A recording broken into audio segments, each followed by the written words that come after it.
semuanya, selamat wayah kieu ya dimanapun kalian berada. Kembali lagi bersama Mamang dan di video kali ini kita bakal lanjutin manhwa regresi Demon Lord. Kita masuk di part 13. Di awal video ini, di tengah sinar rembulan yang begitu indah, Zeke dibuat keheranan dengan tingkah Mbak Greta yang ia kira akan memperkenalkannya kepada keluarganya. Tapi Mbak Greta malah membawanya ke area pemakaman. Setelah beberapa saat berjalan, Mbak Greta pun berhenti di depan dua buah batu nisan lalu menjelaskan. Di bawah dua batu nisan itu ada keluarganya. Mereka semua meninggal karena penyakit menular. Itulah kenapa ia mulai mempelajari penyakit menular. Ia tidak ingin orang lain kehilangan keluarganya seperti dirinya. Mendengar penjelasannya, Zeke pun bertanya, itukah alasannya kenapa Mbak Greta memakai baju berkabung? Mbak Greta pun mengangguk. Ia bersumpah kalau ia hanya akan berhenti memakai baju berkabung ketika semua penyakit menular sudah dimusnahkan. Itulah kenapa ia ingin menunjukkan Jack ke suami dan juga anaknya. Setidaknya sekarang orang-orang Igram tak akan ada yang mati. Mendengar semua hal itu, Jack pun terdiam menatapnya, yang membuat Mbak Greta merasa telah terlalu banyak bicara kepadanya. Ia pun mengajak Zeke untuk kembali dan segera mengakhiri penyakit Igram sialan itu. Namun, meskipun Mbak Greta telah berbalik dan berjalan lebih dulu, Zeke masih terdiam di tempatnya, menatapnya dari belakang sembari berpikir. Ia akan membantu mengakhiri penyakit Igram itu kalau Mbak Greta bukanlah pes yang ia kenal, karena Zeke belum sepenuhnya menyingkirkan rasa kecurigaannya. Keesokan harinya, di saat Zeke tengah sibuk dengan aktivitasnya, Snotch dan Hans, bahkan Noem, terus menatapnya dengan tatapan aneh. Tentu saja, hal itu membuat Zeke merasa risih.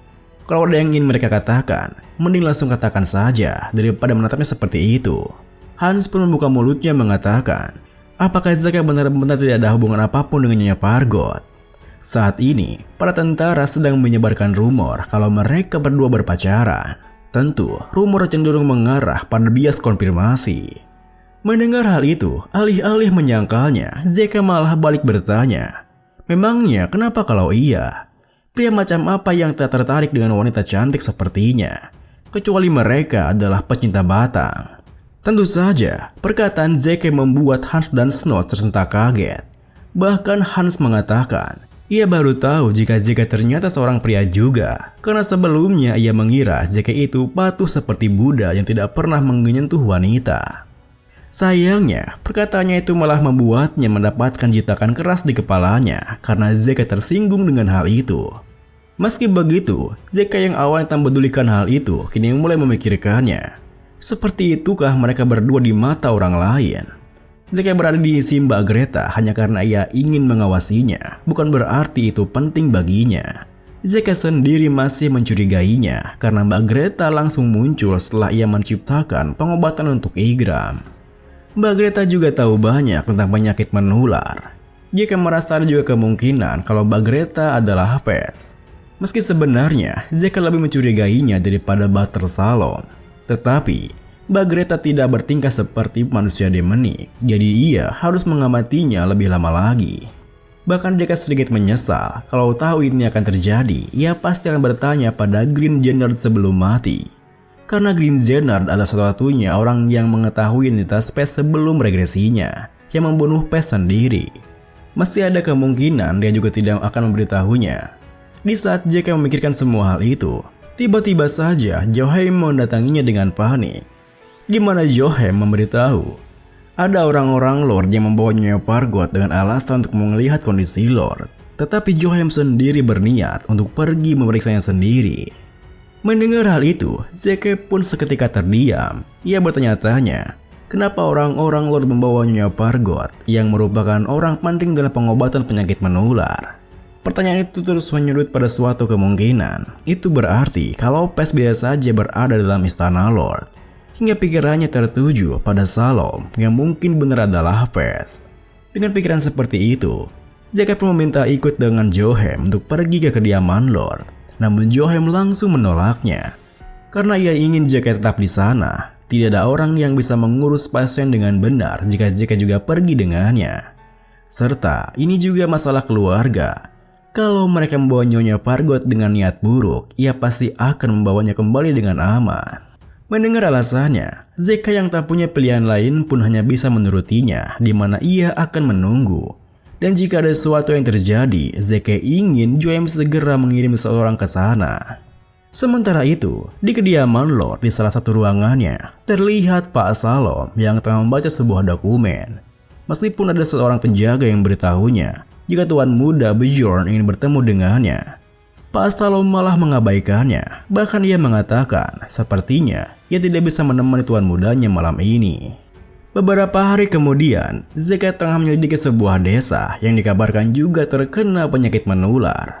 Setelah berkeliling beberapa saat, tinggal satu bangunan lagi yang tersisa yang belum mereka cek, yang membuat Hans merasa orang-orang desa seharusnya pasti ada di sana.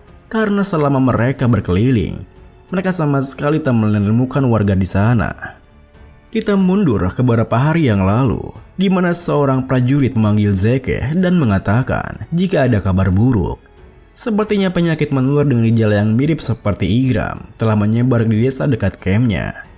Sembari menunjukkan lokasi desa di peta di depannya, prajurit itu menjelaskan ia ingin Zeke pergi memeriksanya karena Zeke punya pengetahuan medis. Meski Tuan Joem merasa bersalah karena minta Zeke melakukan itu. Setelah terdiam sebentar, Zeke pun menyanggupinya. Namun ia bertanya, apakah Tuan Muda Joem benar-benar sudah sampai di istana? Meskipun sempat terperanjat sebentar, prajurit itu tersenyum mengiyakannya. Jika Tuan Muda Joem baik-baik saja dan lebih baik Zeke segera pergi memeriksa desanya. Meskipun sikapnya terasa mencurigakan, Zeke pun tak punya pilihan lain lalu pergi memeriksa desanya. Kini, Zeke yang tengah buka pintu bangunan terakhir yang belum ia periksa, masih merasakan kekhawatiran dalam pikirannya. Sudah beberapa hari sejak kepergian Joem, rasanya seperti mereka akan melakukan sesuatu pada Joem kalau ia tidak pergi memeriksa desanya. Kemudian, baru saja pintunya terbuka, Hans dan Snot yang dari tadi merasa tegang hendak dikejutkan dengan pemandangan yang ia lihat, di mana begitu banyak orang-orang yang telah kehilangan nyawanya yang ditutupi dengan kain putih di atasnya. Meski begitu, Zeke tetap melangkah masuk lebih dalam, sembari memperhatikan sekitarnya. Tak berselang lama setelah mereka bertiga masuk, ada seorang pria dengan ember di tangannya yang menanyakan identitas mereka bertiga. Bahkan yang memperingatinya karena mereka bertiga tidak boleh datang ke sana. Meski Zeke tidak mengatakan apapun, Hans menjelaskan jika mereka bertiga datang dari Osprey untuk menyelidiki penyakitnya. Mendengar perkataan Hans, tanpa curiga sama sekali, pria itu langsung menganggap jika mereka bertiga adalah dokter dan langsung mengajak mereka ke dalam untuk menjelaskan situasinya. Hans yang tak menaruh curiga pada pria itu sempat langsung ingin mengikutinya. Namun Zeke langsung menghentikannya, di mana ia mengatakan jika ia sudah paham situasinya.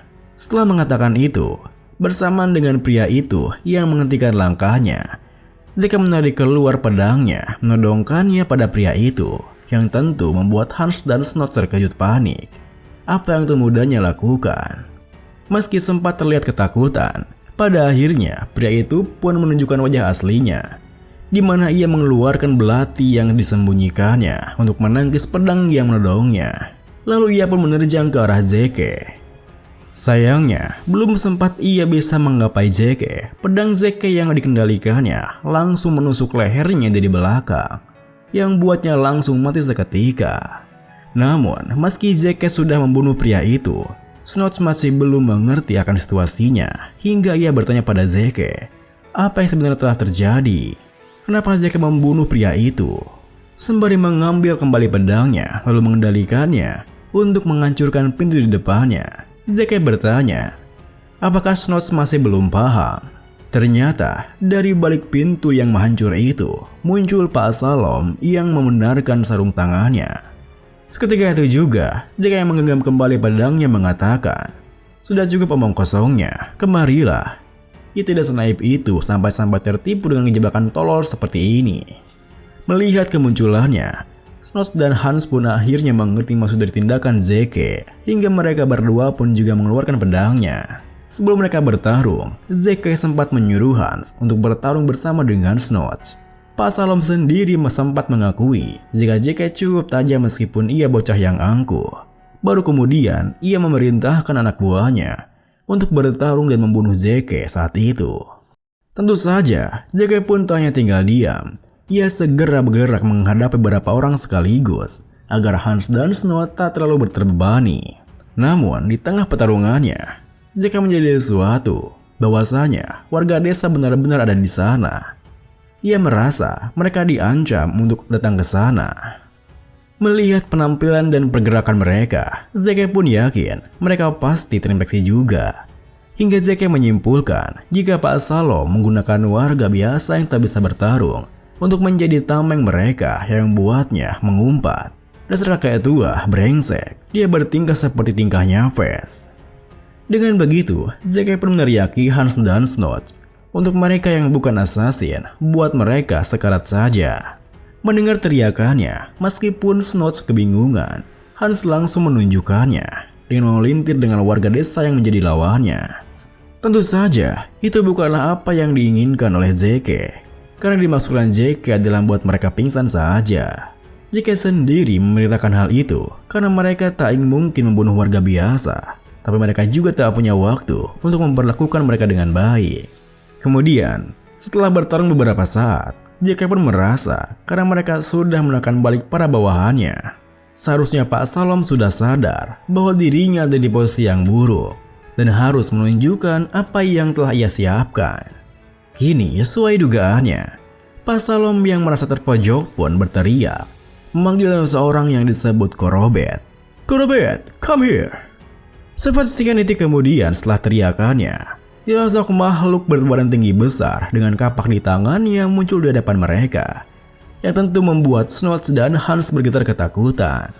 Namun, meski makhluk itu meraung di depannya, Zeke nampak biasa saja. Karena meski ia tak pernah melihat Fes, tapi ia ingat monster itu yang merupakan salah satu bawahan milik dari Fes. Kemunculan Korobet pun jadi memperjelas bahwa Pak Salom itu setidaknya terlibat dengan Fes entah bagaimana. Tetapi ini akan sangat merepotkan baginya. Kemudian, di tengah Snot dan Hans sedang ketakutan, monster Korobet pun datang menerjang ke arah Zeke, yang membuat Zeke terdorong mundur ketika menahan terjangannya. Zeke juga merasa kesal karena Korobet makhluk yang menyebalkan untuk dilawan. Ia seperti memukul sebongkah batu. Melihat Korobet yang menekan Zeke, Pak Salom pun langsung menertawakannya. Meski begitu, Zeke tak serta-merta terus bertahan. Ia segera mengentakkan pedangnya yang dibalas tentakan keras kapak Korobet, hingga Zeke bisa melompat dan menjaga jarak dengannya. Kemudian, Zeke yang melihat sebuah celah kembali menyerangnya. Namun kulit Korobet yang luar biasa keras membuat Zeke harus memutar otaknya untuk mencari cara lainnya. Ditambah lagi, Hans dan Snot kini terpojok yang membuat Zeke merasa ia harus memaksakan dirinya. Ia memang punya lebih banyak mana yang terbuka dibanding saat di pertambangan. Tapi itu tetap tidak cukup untuk membunuh makhluk semacam Korobet, yang membuat Zeke mau tak mau harus menggunakan sense expansion. Melalui resonansi mana, ia akan melengkapi mana yang kurang. Kini, Zeke terus mengimbangi pergerakan Korobet, sembari menunggu celah yang terbuka dengan sempurna. Menit demi menit pun berlalu, hingga akhirnya sebuah celah muncul yang langsung dimanfaatkan oleh Zeke dengan menusukkan pedangnya tepat ke dada Korobet. Namun, meskipun Korobet telah memuntah darah karena itu, serangan Zeke belum selesai, di mana ia menggunakan skill miliknya, Storm Helix Step, yang mengoyak tubuh Korobet, bahkan menembus sampai ke belakangnya, layaknya badai petir yang membabi buta. Tentu saja, hal itu membuat Pak Salom terkejut panik. Bahkan ia harus bersusah payah untuk menyelamatkan hidupnya. Ditambah lagi, monster Korobet mandalanya kini telah hancur berkeping-keping tepat di depan matanya. Lalu di tengah keterkejutannya, Zeke menyimpan kembali pedangnya lalu mendekat ke arah Pak Salom bertanya, apakah Pak Salom pelaku di balik semua penyakit menular itu? Ia melihat senjata yang berhasil digunakan. Itu senjata yang sama yang digunakan oleh mereka yang mencoba menculik Snot. Apakah Pak Salom bekerja di bawah orang-orang berjubah gelap itu? Pak Salom pun menjelaskan, ia tak perlu memberitahu Zeke alasannya. Semua yang ia lakukan adalah untuk penghakiman. Lebih tepatnya, ia seharusnya bisa menjatuhkan keluarga Dracul andai saja ia punya sedikit lebih banyak waktu. Tapi Zeke malah menghancurkan rencananya. Ia harusnya membunuh Zeke lebih dulu, tetapi tak apa jika ia mengingat mereka di sana. Rencananya untuk menjatuhkan para Dracul akan berhasil. Setelah mengatakan semua hal itu, Pak Salo melemparkan sebuah botol yang mengeluarkan sebuah cairan yang menimbulkan asap keunguan. Seketika itu juga, mereka bertiga menutup hidung dan mulutnya yang langsung dimanfaatkan Pak Salom untuk kabur dari sana. Meskipun Pak Salom kabur tepat di depan matanya, Zeke menenangkan Hans dan Snot lebih dulu. Jika itu cuma bom asap yang sederhana. Mendengar hal itu, Hans pun bertanya, apakah mereka akan mengejar Pak Salom saat ini? Zeke dengan tegas menjawab, tentu saja mereka akan mengejarnya, bahkan mereka akan menerobos masuk ke dalam kastil. Video ini pun diakhiri dengan, sementara itu, di salah satu penjara bawah tanah Kastil Lord, terlihat tuan muda Johem yang tampak begitu putus asa, di mana kedua tangannya serta kakinya dikekang dengan sebuah rantai. Terima kasih buat teman-teman semua yang udah nonton. Mohon maaf jika ada salah-salah kata atau pengucapan Mamang yang kurang jelas. Sampai jumpa di video berikutnya.